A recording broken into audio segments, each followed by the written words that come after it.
It's the Ultimate Braves experience here on Talking Sports Live with Deuce McAllister and Rob J. Good evening to you as we talk Alcorn State University. Yes, sir. I was going to say athletics, but we're going to talk more than athletics here tonight on Talking Sports Live. In the background, you hear the sounds of Dynamite Marching Band. I love that song. It sounds good, Rob. Sounds real good. In the studio with us, Dr. Christopher Brown is with us, also head men's football coach. I keep saying head men's football coach like they got a women's football team. Head football coach at Alcorn State, Melvin Spears. Head men's basketball coach, Luther Riley. And we just have a room full of Alcorn State people. Chief of Staff, Marcus Ward. All right, Marcus. Thank you, gentlemen. Thank you all for helping come along and be a part of the show. Rob he's tired.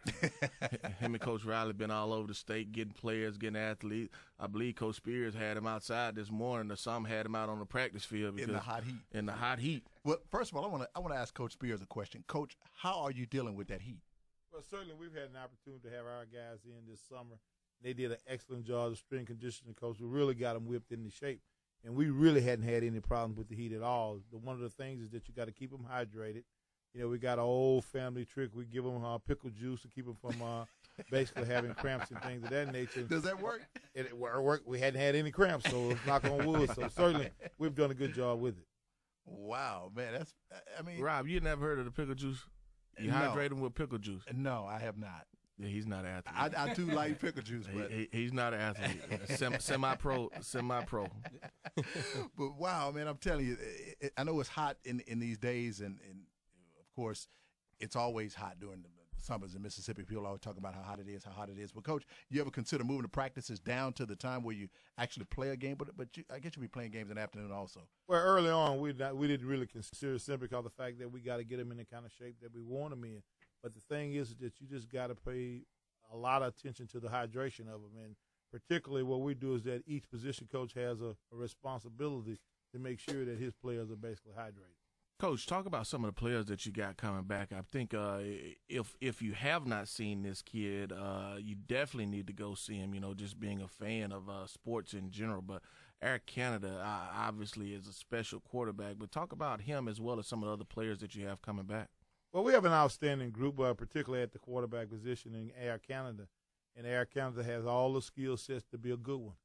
And when you start thinking about the things that he possessed, you're talking about a kid that's 6'5", 207 pounds, running the 40, and 4'3". What comes to mind is Cam Newton. So certainly he has the kind of arms, the kind of tangible. Our task is really to get him an opportunity to have some outstanding folks around him. And what we did was that we went out and brought some players in to go along with Anthony Walker, who's really a good player has been a good player for us early on. But we went down to Mount Olive, Mississippi, and brought in a kid by the name of Reuben Duckworth, who's probably the best back in the state. And then we got Gable Gray that's down in Hazelhurst, Mississippi, to go along with another outstanding running back is Anthony Williams from the state of Louisiana. So I think when you look at outstanding players, you got to always give them an outstanding supporting cast. We led on our offensive line by a young man from Clinton, Mississippi, Isaac Williams, who's been with us for quite some time. He's a 4-year starter to go along with a kid, McDowell from down in Macomb. And then we kind of change hands and talk about our defense a little bit. We got a kid by the name of Brandon Morris, who's been in the program for a long time, a group of outstanding linebackers. And we got 2 young corners that we brought in from Memphis, Tennessee, are really right now just lighting it up. Wow, we're talking with Melvin Spears, head football coach at Alcorn State. And, Coach, you open up against Grambling. I know it's not too early to talk about that. And what's so unique about that, the game is in Shreveport, and you're going to be coaching against your cousin, Doug Williams. Are you going to take it easy? Going to go light on him? Absolutely not. Back in the day, we created this rivalry. It's really a major blessing is to go back. It's like deja vu to go back when you had Eddie Robinson and the Godfather Marino Castleman. We played there every Labor Day, and that game really decided who was going to win the Southwestern Athletic Conference. And certainly we'll get a great test, a good opportunity to go in and see where we've come from in the last 6 or 7 months. But I think it's going to be a great game under some great conditions, and it's going to be a family feud. And I can assure you, if we're up, you won't have to worry about me pulling it out of there. No, because let me tell you what I remember. I'm going to tell you what I remember most about you, Coach.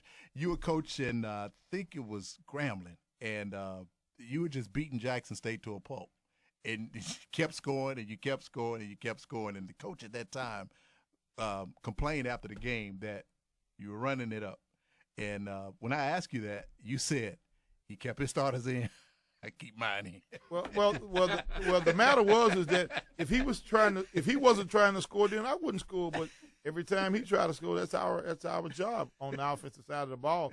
Defensively, we got to stop folks, and that's the things that we need to do. But we're not really concerned about the opponent. What we want to do is come out and play brave football for 60 straight minutes, and then at the end of the day, we let the chips fall where they may. And if they can't play with you, so be it. Rob, I've always heard it's not my job to stop the team. You know, it's your job to stop them. So you agree with running it up on somebody? I'm gonna put the best players out there to play. If it's my second string and they better than yours, then we're gonna score. Wow, listen to these run it up players up in here. It's the ultimate Braves experience here on Talking Sports Live with Deuce McAllister and Rob J. Again, our guests, officials from Alcorn State, Marcus Ward, he's the chief of staff, Luther Riley, head men's basketball coach, Dr. Chris Brown, president of Alcorn, and Melvin Spears, head football coach. And Dr. Brown, I tell you what, you have here in this room, man, two of some very, very exciting coaches in the country here in this room. How excited are you to have these two guys on your staff? Oh, we're blessed. But the good thing is that it's not new to Alcorn. They're following, as I said, the tradition and the legacy of Marino Cassim and Dave Whitney. And the good thing is both of these coaches also had a chance to work with both of those coaches. So that theme of restoring the legacy, digging old wells, this is what Alcorn's about. These are two Alcornites. Both of them are Alcorn University graduates. Spears at the undergraduate level and Riley at the graduate level. So we're glad to have them. And our alumni are really glad to have them. And they've been showing it in ticket sales and their excitement in calling the president's office and emailing. I can't get my day job done for alumni calling about athletic season. Well, you know, it's great that you guys cross-promote like you do on your poster, on your fall football poster or your fall poster. You have Riley on that poster as well. That's right. And I was like, what position is he going to be on the football team? They're weighing about 95 pounds. But Coach, how does that make you feel knowing that you're included in all of this? Well, anytime you're trying to restore anything, you have to look at it from that standpoint there. You know, Dr. Brown with his vision, and I certainly appreciate his vision as it relates to athletics. And, of course, Coach Spears and myself, if we're going to be colleagues, we got to be colleagues that work together and support each other. And it just as early as yesterday, I was there watching him practice, and I wanted to see, you know, him get on a few guys. And he certainly he showed me he really got on him, you know. So and I was I'm just, you know, and the guys, the football guys, every time I see him, I give him a pat on the back. And like Eric Canada, I saw him in the registrar's office the other day. And I was talking about, man, are you ready to play, man? Are you ready to play? You can't let us down, you know, just this constant motivation. And he's going to do the same thing for me as we go through basketball. I was about to say, why are you fooling with the football team, man? It's all positive okay. Motivation. Okay. And one thing I will allude to, and Dr. Brown has exemplified this better than anybody, we have standards. And you know, standards, everybody have the same standards across the board. It's going to be one thing to happen, and that's high expectations, and that's going to be delivered. You get what I'm saying? So Coach Spears has high standards for his program, so do I, and I have high expectations of him as a football coach. And he's going to get on me, and I get on him when he forget to throw it long. That's what we like. You know? Throw it long, Coach. Well, he certainly don't have to worry about that. I think Coach Ryder trying to call a player to at least get in a uniform or something down there. Now, dude, seriously, I really watch college football more than I do basketball. Seriously. I really watch college football. I love it. Love college football. You busy, Coach. You can't watch too much basketball during your season. It's called TiVo, tape delay, and all that other stuff, man. You checking it out? I'm checking it out. That's right. I got you. Yeah. Well, Coach, going back to Coach Spears, you know, we've been talking about Air Canada, man. I know he opened eyes when Alcorn played Mississippi State up in Starkville. Everyone thought that would be a runaway game. You weren't the coach then, but he broke a run, you remember, and ran about 70 yards for a touchdown. And I know after the game, some of the media up in Starkville, around Starkville, asked the Mississippi State defensive backs, hey, are you guys surprised that a guy like that outran an SEC defensive back? I'm like, what? I mean, come on, they're not like Superman. So, you know, this guy is special.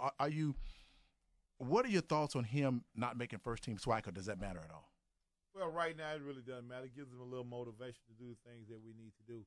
And certainly the quarterback over at Jackson State is an outstanding quarterback as well, and he's the guy that they chose right now. But at the end of the day, it's all about, football players making football plays. The best guys should be chosen to be that person. But I think when you look at his skill set and the things that he does, he poses a problem for defenses all over the country. And you just can't only come in there and think about, I'm going to lock these guys down. And our task is to bring some guys in to kind of complement what he does. And we certainly did that by bringing in a guy named Terrence Lewis, who's one of the fastest guys, not only in the country, but one of the fastest guys in our conference.